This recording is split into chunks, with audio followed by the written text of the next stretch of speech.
وہ موسٹلی جو ہے وہ ہماری فریش واٹر باڈیز میں جاتا ہے, تو وہ ہم سمجھ سکتے ہیں کہ ہم لوگ اپنے ریسورسز کا اچھا استعمال نہیں کر رہے ہیں. تو یہ کچھ ایریاز ہے جہاں پہ ہمیں فوکس کرنا ہے, اور اس کے ساتھ ساتھ ہم آگے بھی بات کریں گے کس کس چیز میں. جی بالکل, اور بھی چیزیں آپ سے جاننے کی کوشش کریں گے, لیکن اس سے پہلے صدف آپ کی طرف رخ کریں گے چونکہ آپ جیولوجی اسٹوڈنٹ ہیں. آپ سے جاننے کی کوشش کریں گے, جب ہم منرل ایکسٹریکشن کی بات کرتے ہیں تو ہم دیکھتے ہیں چاہے انڈیا کی بات ہو یا چاہے پرٹیکولرلی جموں اینڈ کشمیر کی بات ہو, تو یہاں بھی انلیگل مائننگ ہوتی ہے, یا اس طریقے سے ان ریسورسز کو, ان منرلز کو ایکسٹریکٹ کیا جاتا ہے کہ ایک بیلنس نہیں رکھی جاتی ہے.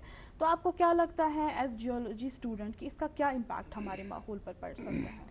دیکھیے, سب سے پہلی بات جو انلیگل مائننگ ہے اس کو انلیگل نام ہی اس لیے پڑا کیونکہ وہ آپ انلیگل وے میں کر رہے ہیں, انلیگل چیز کی کر رہے ہیں. تو what you have to do is there کہ سب سے پہلے ہمیں وہ منیمائز کرنی ہے. ٹھیک, دوسری چیز انلیگل مائننگ کیوں اس کو نام دیا گیا, دیٹ مینس اس سے کہیں نہ کہیں افیکٹ ہونے والا ہے. کس پہ اب افیکٹ پڑے گا؟ ایک تو انوائرمنٹ پہ بھی, اور پیپل ایسوسیٹڈ سراؤنڈنگ میں جو بھی ہوں گے.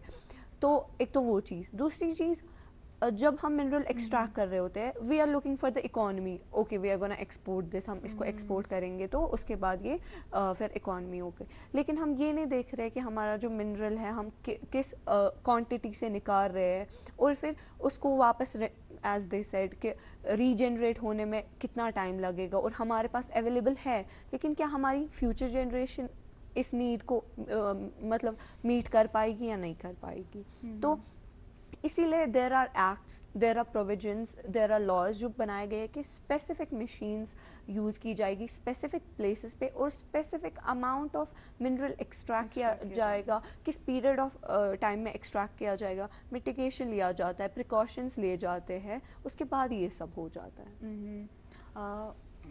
جہانگیر, آپ ہمیں بتائیے, چونکہ آپ پبلک ایڈمنسٹریشن پڑھ رہے ہیں, آپ سے جاننا چاہیں گے ایک ایڈمنسٹریٹر, ایز این ایڈمنسٹریٹر کل کو آپ ہمیں بتائیے کہ کس طریقے کی چیزیں آپ کو لگتا ہے کہ ایز اسٹوڈنٹ ابھی آپ کو لگتا ہے کہ امپلیمنٹ ہونے کی ضرورت ہے, یا اگر آپ کو لگتا ہے کہ کہیں پہ ہماری سوسائٹی میں, ہماری ایڈمنسٹریشن میں وہ ایک لوپ ہول ابھی جو آپ کو دکھ رہا ہو. Before beginning, let me first thank DD Kashir for inviting us and providing us with this opportunity to participate in such an important discussion. تو یہ جو ڈسکشن ہے, جو یہ موضوع ہے, میں سمجھتا ہوں کہ اس میں ایک دو چیزیں ایسے ہیں جن کو سمجھنا بہت ضروری ہے. میں چاہتا ہوں کہ میں وہ آپ کے ساتھ شیئر کروں. اصل مسئلہ یہ ہے کہ انسان اس نیچر کو کیسے دیکھتا ہے. جو یہ ہیومن ریس ہے یہ اس نیچر کو کیسے دیکھتی ہے, وہی پھر ڈٹرمن کرے گا کہ ہمارا برتاؤ نیچر کے ساتھ کیا ہے, اور اس دنیا کی ڈیسٹینی کیا ہوگی. اس سب کا دار و مدار اسی بات پہ ہے کہ انسان اس نیچر کو کس نظریہ سے دیکھتا ہے. کیونکہ آپ کو پتا ہوگا کہ جب پہلے سائنس اینڈ ٹیکنالوجی آئی تو انسان یہ سمجھتا تھا کہ نیچر الگ چیز ہے, سائنس اینڈ ٹیکنالوجی اور میں الگ چیز ہوں. اور اس کے بعد کیا ہوا کہ جب انوائرمنٹ بیسڈ نالج, جب ارتھ بیسڈ نالج, اور جب بایو ڈائیورسٹی بیسڈ نالج ہمارے پاس آئی, تو ہمیں یہ پتہ چلا کہ نیچر اور انسان ایک ہی ہے. انسان نیچر سے ہی آیا ہے اور نیچر کی طرف ہی واپس جانا ہے. جب انسان کے ذہن میں آپ کو ایک ایگزامپل دیتا ہوں. ایک مشہور فلاسفر ہے, اس کا نام ہے سید حسین نصر. اس نے ایک مشہور کتاب لکھی ہے مین اینڈ نیچر. اس میں وہ سمجھانے کی کوشش کرتا ہے کہ انسان کا نظریہ جب تک نیچر کے تئیں چینج نہیں ہوگا تو یہ پارشل اور پیچ سولوشنز ہمیں کوئی فائدہ نہیں دے سکتے. مثال کے طور پر ہم سمجھتے ہیں کہ ہم گاڑی کا انجن چینج کریں گے, وہ دھواں کم چھوڑے گی. ہم ڈسٹ بن یوز, وہی گھسی پٹی ہوئی باتیں. لیکن یہ بھی اہم ہے, لیکن یہ پیچ سولوشنز ہے, یہ پارشل سپرفیشل لیول پہ ہم چیزوں کو دیکھتے ہیں. لیکن جب تک ایک انسان کا نظریہ چینج نہیں ہوگا, دیکھو اگر آپ ٹرائبل لوگوں کی بات کرو گے, جو ٹریڈیشنل لوگ ہیں, جو جنگلوں میں رہتے ہیں, ان میں سے تو بہت سارے لوگ پیڑ پودوں کی پوجا کرتے ہیں. جب تک اس میں سیکرڈ ایلیمنٹ داخل نہ ہو, اس نیچر میں جب تک سیکرڈ ایلیمنٹ داخل نہ ہو, تب تک ہمارا نظریہ نیچر کے تئیں چینج نہیں ہو سکتا ہے. کیونکہ ہم دیکھتے ہیں کہ جو انسان کا نظریہ ہے, انسان کا نظریہ ابھی یہی ہے کہ نیچر ایک الگ چیز ہے اور ہم الگ چیز ہے. جب تک یہ رہے گا ایک انسان میں، جب تک انسان میں فکر نہ آ جائے گی کہ نیچر اور انسان یہ ایک ہی ہے اور ہم نیچر سے آئے ہیں اور نیچر ہم سے آئے ہیں، جب تک یہ فکر ایک انسان میں نہ آ جائے گی، یہ پارشل سولوشنز، پیچ سولوشنز، وہی گھسی پٹی ہوئی باتیں، ریڈیوس، ریسائیکل، ریوز، یہ اہم ہے. ڈسٹ بن ہمیں یوز کرنے ہیں. اگر آپ الیکٹریسٹی کی بات کرتے ہیں، جب میں آپ کو ایگزامپل دیتا ہوں کہ ایک انسان کا نظریہ کیا ہے نیچر کے متعلق. اگر آپ ڈے لائٹ میں ہم الیکٹریسٹی استعمال نہیں کر سکتے ہیں، جب ہم استعمال کرتے ہیں، جب ہم کسی بندے سے پوچھتے ہیں آپ نے الیکٹریسٹی کو آن کیوں رکھا ہے، اس کا جواب دیکھو کیا ہوتا ہے. اس کا جواب یہ ہوتا ہے میں فیس بھرتا ہوں، 1000 روپیہ دیتا ہوں، 2000 روپیہ دیتا ہوں، 3000 روپیہ دیتا ہوں. یہ نظریہ ہے ایک انسان کا نیچر کے متعلق. جب تک بقول سید حسین نصر، جب تک یہ نظریہ چینج نہیں، پہلے ہمیں نظریہ چینج کرنا ہے، فکر چینج کرنی ہے. جب فکر چینج ہو جائے گی تو آٹومیٹکلی ہمیں پھر محنت زیادہ نہیں کرنی ہے. ہمیں پھر ڈسٹ بن ہر گلی میں نہیں رکھنے ہیں. اگر ایک ہی جگہ بھی ہم پھر رکھیں گے تو لوگ خود آئیں گے اس میں ڈالیں گے. جی جہانگیر، مجھے لگتا ہے جو موسم کے بدلے ہوئے رنگ ہم دیکھ رہے ہیں، یا ایک موسم ایک عالمی سطح پر جو ایک کلائمیٹک کرائسس بھی ہمیں دیکھنے کو مل رہی ہے، مجھے لگتا ہے اس سے بھی ایک اشارہ جو ہے ایک عام انسان کو مل جاتا ہے کہ کس طریقے سے غور و فکر کرنے کی ضرورت ہے ان سب چیزوں پر. دیکھیں اس میں جو سب سے بڑا ایشو ہے وہ اسٹرکچرل پرابلم ہے. That is structural problem. جو بڑی بڑی کارپوریشنز ہیں، جو بڑے بڑے نیشن اسٹیٹس ہیں، پہاڑ کاٹے جاتے ہیں، فارسٹ کاٹے جاتے ہیں، اور جب تک یہ ڈیولپمنٹ سسٹینیبل نہ ہو تب تک جو بھی ہمارا نظریہ ہے کہ ڈیولپمنٹ کا مطلب شاید یہی ہے کہ ہم پہاڑ کو تراشے، پہاڑ کو کاٹے، جنگلات کو کاٹے، بڑی بڑی فیکٹریز بنائے، اور اس کے بعد شاید ڈیولپمنٹ جو آپ نے ابتدا میں ہی بولا کہ پہلے ہمیں یہی کنسیپٹ تھا کہ ڈیولپمنٹ روڈ بنانے، فارسٹس کو کاٹنا، ہمیں فیکٹریز بنانا. لیکن جب تک اس میں سسٹینیبل ڈیولپمنٹ نہ ہو، اور ہم دیکھتے ہیں کہ جو اسٹرکچرل پرابلم ہے، اسٹرکچرل پرابلم دنیا میں سب سے بڑی پرابلم ہے انوائرمنٹ کے حوالے سے. جو آپ دیکھ رہے ہو کہ ورلڈ وائڈ کلائمیٹ چینج ہو رہا ہے. پہلے ہم بولتے تھے کہ پانی ہمارے پاس بہت زیادہ ہے، آج دیکھو کہ گلیشیئرز کا حال کیا ہے. اور اس کے بعد دیکھو کہ اب جو ڈرنکنگ واٹر ہے وہ بھی بہت ڈکریز ہوا ہے، کیونکہ پانی جتنا بھی ہے اب وہ گندا ہو چکا ہے. یہ جو اسٹرکچرل ایشو ہے، اسٹرکچرل پرابلم ہے. آپ نے مجھے سوال کیا تھا کہ بحثیت ایڈمنسٹریشن، تو ایڈمنسٹریشن میں سب سے بڑے پہلے ہمیں یہی سوچنا ہے کہ جو اسٹرکچرل ایشوز ہے، جو اسٹرکچرل پرابلم ہے، ان کو ہم کیسے سالو کریں. ہمیں اس نظر سے دیکھنا ہے کہ جو اسٹرکچرل ایشوز، اسٹرکچرل جو سولوشنز، جو اسٹرکچرل پرابلمز ہیں، وہ اس وقت ورلڈ وائڈ ہے. یہ ایک جگہ کی پرابلم نہیں ہے. آپ ڈیولپڈ کنٹریز کو دیکھو، بلکہ آپ انڈیولپڈ کنٹریز کو بھی دیکھو، وہ ان کا بھی سارا جو انفراسٹرکچر پہ دھیان رہتا ہے، وہ بھی دیکھتے ہیں کہ کہاں پہ پہاڑ ہے. اور مجھے لگتا ہے جس حساب سے آپ نے بات کی اسٹرکچرل چینج کی، اور ان اسٹرکچرل چینج نہ صرف وہ ایک ایڈمنسٹریٹر بلکہ as a part of a society ہمارے اسٹوڈنٹس اور مختلف فیلڈ سے، چونکہ ہمارے ساتھ NIT کے اسٹوڈنٹ ہیں، آپ سے ہم جاننا چاہیں گے، ایک ٹیکنالوجی جو ہے وہ ایک اہم پارٹ ہے ہماری دنیا کا. آپ سے جاننا چاہیں گے کہ کس طریقے سے آپ اس چیز کو دیکھتے ہیں کہ جس حساب سے انہوں نے بات کی ایکسٹریکشن ہوتی ہے، یا پہاڑ کاٹے جاتے ہیں، جنگل کاٹے جاتے ہیں انڈسٹریز بنانے کے لیے یا اور منرلز وغیرہ ایکسٹریکٹ کرنے کے لیے، آپ اس چیز کو کس طریقے سے دیکھتے ہیں؟ آپ کو کیا لگتا ہے ایز ٹیکنالوجی اسٹوڈنٹ کہ کس طریقے سے اس کو ٹیکل کیا جا سکتا ہے؟ ریسنٹلی ہم لوگ فاسل فیولز کا استعمال کرتے تھے اپنے انجنس میں، چاہے وہ موٹر وہیکل ہو سکے یا وہ ہماری انڈسٹریز ہو سکے. تو اب ہم کیا ہو رہا ہے، ہماری ٹیکنالوجی جو ہے وہ گریجولی فرام الیکٹریکل پرسپیکٹو میں آپ کو بول رہا ہوں کہ ہم لوگ EVs کی طرف جا رہے ہیں، جو کہ الیکٹرک وہیکلز ہوتے ہیں. تو الیکٹرک وہیکلز جو ہوتے ہیں ان میں ہم لوگ لیتھیم آئن بیٹریز کا استعمال کرتے ہیں. آج سے 5 سال پہلے، 10 سال پہلے ہم لوگوں نے ٹرائی کیا تھا کہ ہم لوگ جو الیکٹرک ڈومین کو استعمال کریں اپنے موٹر وہیکلس میں، بٹ ایشو یہ آتا تھا کہ جو بیٹریز تھی ان کے پاس کیپیسٹی نہیں تھی کہ وہ اتنا چارج ہولڈ کر سکے، اور ان کا سائز جو تھا وہ ریلیٹیولی بڑا تھا جو آج کے کمپیریزن میں ہم لوگ یوز کر رہے تھے بیٹری اس ٹائم پہ. تو جو لیتھیم آئن بیٹریز جو آئی ہماری ڈیولپ ہوئی ہے، تو ان کا سائز جو ہے وہ ریلیٹیولی کمپیکٹ ہے. تو وہ ایک بڑا اسٹیپ میں سمجھتا ہوں کہ جس سے ہم لوگ انوائرمنٹ کو جو ہے وہ پولیوشن سے بچا سکتے ہیں. تو ریسنٹلی اگر آپ دیکھیں کہ بہت ساری گاڑیاں بہت ساری جو بڑے بڑے مینوفیکچررز ہیں ان نے اپنی گاڑیاں لانچ کی ہے جو کہ الیکٹرک وہیکلز ہے. اور جو ہمارا پبلک ہے, جنرل پبلک, ان نے بھی بہت انٹرسٹ دکھایا کیونکہ جو اویئرنیس اب ڈیولپ ہو رہی ہے ہماری یوتھ میں کہ پولیوشن جو ہے یہ ہمارے لیے اچھا نہیں ہے یا ہماری فیوچر جنریشن جو ہے ان کے لیے اچھا نہیں ہے. اس کے ساتھ ساتھ میں بات کرنا چاہوں گا جو ہم لوگ ٹیکنالوجی یوز کرتے ہیں جیسے ایئر کنڈیشنرز ہے. تو ایئر کنڈیشنرز جو ہے وہ ایک گیس پروڈیوس کرتے ہیں, وہ CFCs ہوتے ہیں, کلورو فلورو کاربنز ہوتے ہیں. تو وہ بہت ڈینجرس ہوتا ہے ہمارے انوائرمنٹ کے لیے. جیسے کہ ایک مالیکیول جو CFC ہوتا ہے دیٹ از انف کہ وہ ایک 1000 molecules of chain of ozone جو ہے ہماری ایٹماسفیئر میں پریزنٹ ہوتا ہے اس کو ڈسٹروائے کر سکے. تو اٹس امپورٹنٹ کہ جو میں نے اس سے پہلے بات کی تھی کہ ہم لوگ کو سسٹینیبلٹی کی طرف جانا ہے, کہ جیسے کہ ہم سمجھتے ہیں کہ اپنے گھر میں ایئر کنڈیشنر لگائیں یا اپنے آفس میں لگائیں, تو ایسی جگہوں پہ ہم لوگ ایئر کنڈیشنر جو ہے ان کا استعمال نہ کریں جہاں پہ کوئی انسان اویلیبل نہیں ہے, یا ایسا نہ کریں کہ پورا دن رات چلا رہے اور ہماری ریکوائرمنٹ زیرو ہے. Even though if you are rich enough, you are fortunate enough کہ آپ جو اپنی الیکٹرسٹی بل پرووائڈ کر پا رہے ہو, but you have to ensure کہ جو آپ کی فیوچر جنریشن ہے ان کو امپیکٹ نہ ہو اس چیز کا. تو یہ دوسری چیز ہے. جیسے کہ جہانگیر صاحب نے بات کی کہ ڈیفارسٹیشن کی, میں سمجھتا ہوں کہ پیڑ کاٹنے تو ضروری ہے کیونکہ ہماری جو بھی آج انفراسٹرکچر بنا ہوا ہے ان سب میں لکڑی کا تو استعمال ہونا ہی ہے. But we have to ensure کہ جب ہم لوگ پیڑ کاٹیں کورسپونڈنگ کیا ہم ایسا کچھ اسٹیپ اٹھا رہے ہیں کہ ہم اس چیز کو کمپنسیٹ کر رہے ہیں.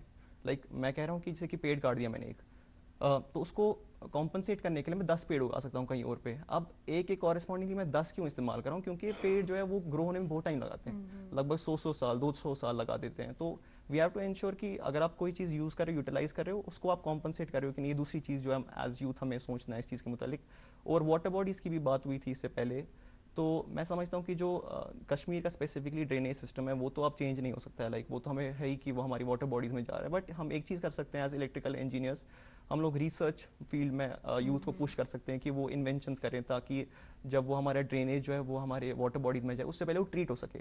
اس سے کیا ہوگا, جو کیمیکل کانسنٹریشن پریزنٹ ہے اس پانی میں وہ ریڈیوس ہو جائے, تو جو ہماری واٹر باڈیز میں ہمارے آرگینزمس پریزنٹ ہے جو ہمارے انوائرمنٹ کے لیے امپورٹنٹ ہے وہ ڈسٹروائے نہ ہو جائیں. چونکہ اسٹوڈنٹ لیول پہ بھی آپ کئی سارے پروجیکٹس پہ کام کرتے ہیں, آپ ہمیں بتائیے کہ ایسے کچھ پروجیکٹس ہیں جن سے ہمارے ماحول کو کچھ فائدہ پہنچ سکتا ہے, خاص کر جموں و کشمیر کی بات کریں, کچھ انوویشنز ایسی. جی, جو ہمارے ایئر کنڈیشنر جو میں نے سے پہلے ہی بات کی, تو ریسنٹلی ہمارے پروجیکٹ کام ہو رہا تھا جہاں پہ ہم ایئر کنڈیشنر جو ہے اس کی جو ایفیشنسی ہے اس کو امپروو کر رہے تھے. اب ایفیشنسی امپروو کرنے سے کیا چیز ہوگا, تو اس کو ایسے سمجھ سکتے ہیں کہ سپوز ہمارا جو کمرہ ہے پہلے وہ 4 گھنٹے لے رہا تھا ٹھنڈا ہونے میں, اب ایفیشنسی انکریز ہونے کی وجہ سے کیا ہو گیا, 2 ہی گھنٹے میں کمرہ ٹھنڈا ہو رہا ہے. تو 2 گھنٹے میں جو CFC پروڈیوس ہوگا دیٹ از ہاف جو ہمارے 4 گھنٹے میں پروڈیوس ہو رہا تھا. تو اس طریقے سے ہم نے کیا کیا, اپنا ماحول جو ہے اس میں جو اوزون ہے اس کو ڈپلیٹ ہونے سے بچایا. اور اوزون میں ہمیں ایک چیز سمجھنا ہے کہ ایون تو ہم نے اپنے اوزون لیئر جو ہے اس کو بہت نقصان پہنچایا ابھی تک, بٹ ریسنٹ اسٹڈیز جو ہماری ہوئی تھی جب ہمارا کووڈ-19 ہوا تھا اس ٹائم پہ کیا ہوا تھا کہ موسٹلی ہمارے آفس شٹ ڈاؤن تھے, تو اس ٹائم پہ جو پروڈکشن آف CFCs تھا وہ ریلیٹیولی لوور تھا. تو ہمارے اوزون نے بہت ہیوج ریکوری دکھائی اس پرٹیکولر فیز میں جو 2019 سے لے کے 2021 والا فیز تھا. تو ہمیں سمجھنا ہے کہ ایسا نہیں ہے کہ ہم ابھی بھی ریکوری نہیں کر سکتے, but we have to ensure کہ جو ہماری یوتھ ہے وہ اس چیز کو سمجھے, اس چیز کو سیریسلی لے اور اپنے آپ کو پش کرے اور انٹرسٹ دکھائے کہ انوائرمنٹ کو بچانا ایک بہت ضروری چیز ہے. آلدو ہم اس جنریشن کو بلانگ کرتے ہیں, بٹ کل کو جو ہماری آنے والی جنریشن ہوگی وہ ہمیں اس کے لیے ذمہ دار ٹھہرائے گی کہ ہم نے اس ٹائم پہ پراپر اسٹیپس نہیں لیے اس چیز کے لیے. بالکل صحیح فرمایا آپ نے. اور جہاں تک سسٹینیبلٹی کی بات ہے, عالمی سطح پر چونکہ کرائسس بنی ہوئی ہے, اس لیے جو ہمارے پاس سسٹینیبل ڈیولپمنٹ گولز بنائے گئے ہیں اس کے بارے میں بھی ہم بات کریں گے. صدف, آپ سے جاننا چاہیں گے کہ سسٹینیبل ڈیولپمنٹ گولز کیا ہے ہمارے پاس.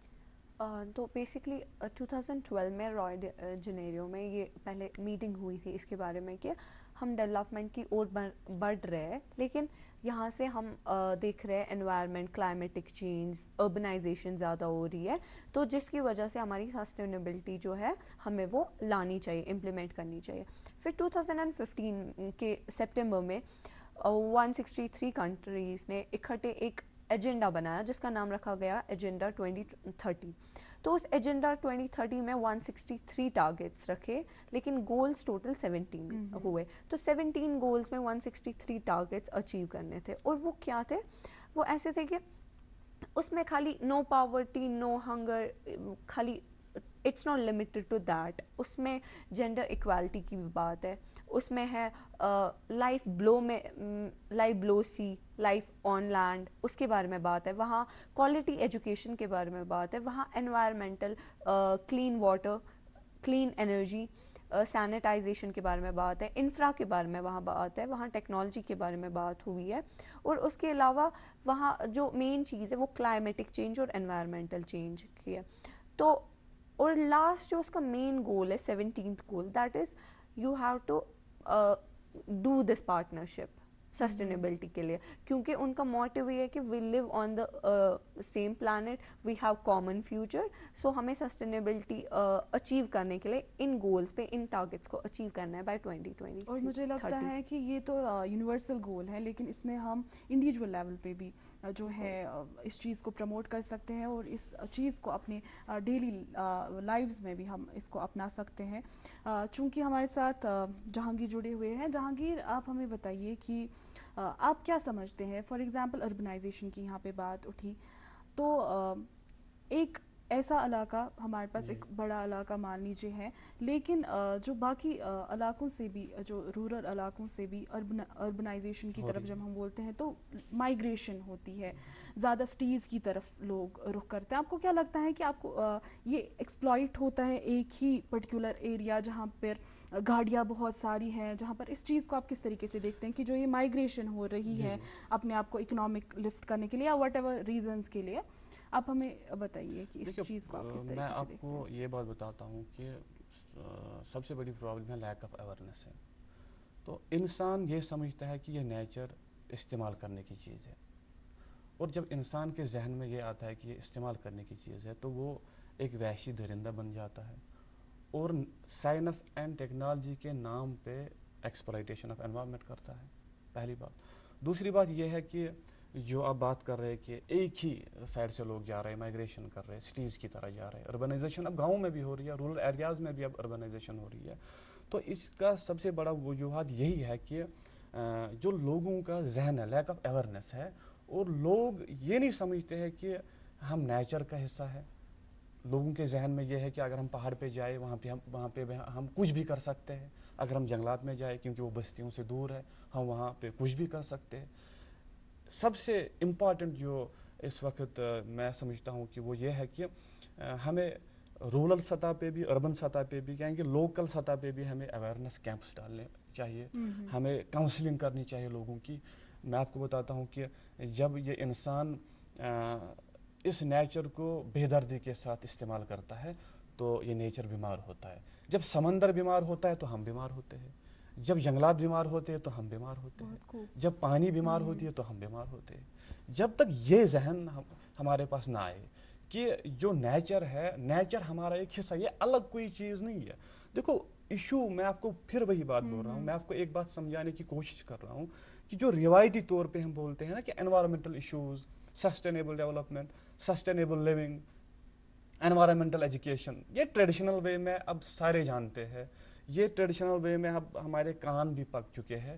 لیکن اصل جو پرابلم اس وقت دنیا کی ہے، جو بڑے اسکالرس ہیں، جو بڑے فلاسفرس ہیں، وہ اسی بات کو پیش کر دے کہ جب تک ایک انسان کو یہ بات سمجھ نہیں آئے گی کہ جو یہ نیچر ہے یہ ہمارا حصہ ہے، اور ہمارا جو طریقہ اور ہماری جو نظر اور ہمارا جو نظریہ نیچر کے تئیں ہے وہی ڈٹرمائن کرے گا کہ اس دنیا کی ڈیسٹنی کیا ہوگی.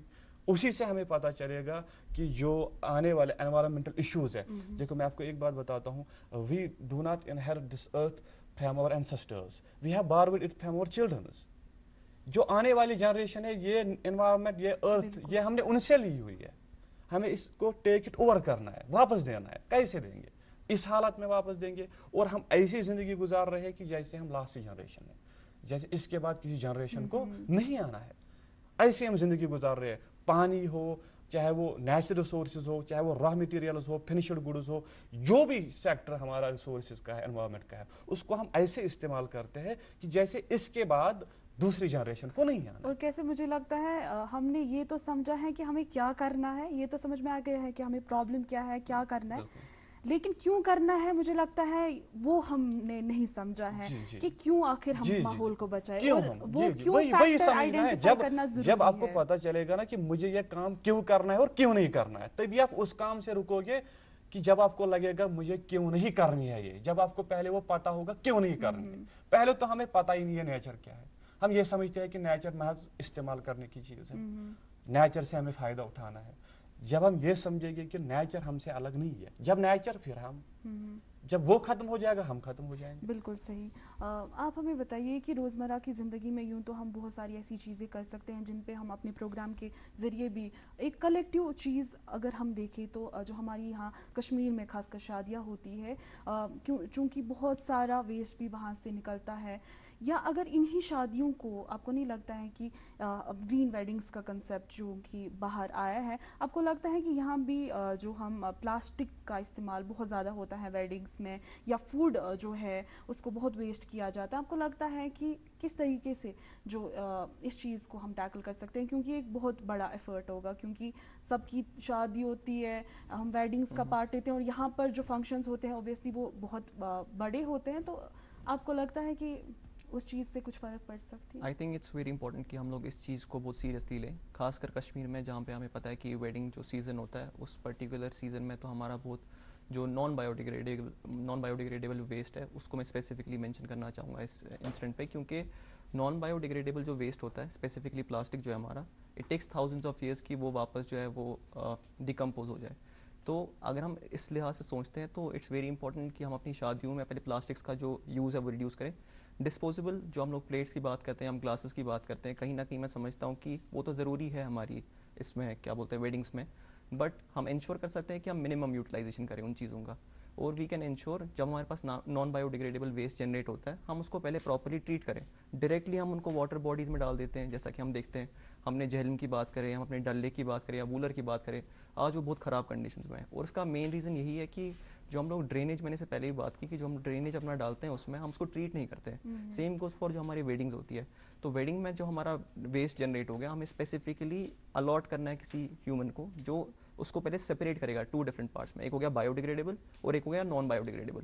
جو بایو ڈیگریڈیبل ویسٹ ہے اگر آپ اس کو سوائل میں ڈالو گے بھی over the period of time وہ ڈیکمپوز ہوگا اور انفیکٹ واز نیوٹرینٹ بیہیو کرے گا ہمارے سوائل کے لیے، تو وہ ہمارے پلانٹس کے لیے بھی اچھا ہے.